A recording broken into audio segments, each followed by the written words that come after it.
that so? Oh, wait. You thought I was serious with that title? Yeah, sorry about that. Being a good ally without making mistakes is like eating popcorn without dropping any on the floor. It's possible, but let's be honest, it rarely happens. For instance, let's try this quiz. Question 1. You, an able-bodied person, see someone in a wheelchair moving through a doorway. Should you A. Rush to open the door for them? B. Leave them alone? C. Ask them if they want help? D. It's complicated. Question 2.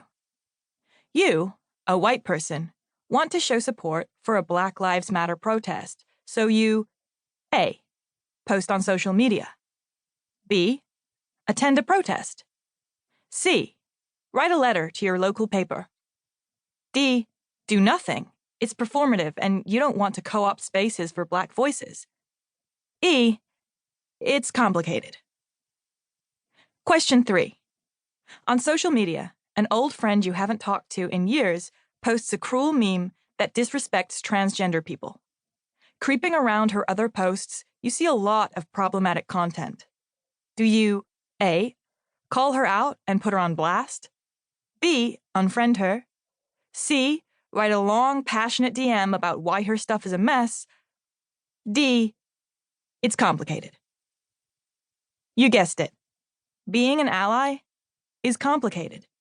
And I certainly don't have all the answers. I have screwed up more times than I can count, and it feels gross every time. I get nervous when I'm going to speak up or get involved, even after years of practice. But I still try. But let's back up. What do we even mean when we talk about being an ally? We can at least all agree on that, right? Well, wrong. Because there are lots of different ways of defining it and, more importantly, acting on that definition. But here's a place to start. Being an ally, first of all, is a constant act, not a state of being.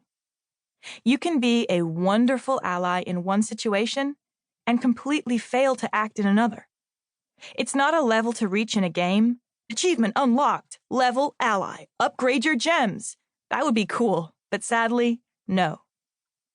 Being an ally is about someone other than yourself, and it's about supporting those others, whether or not you know them, whether or not they are aware you're supporting them, whether or not you have any personal connection.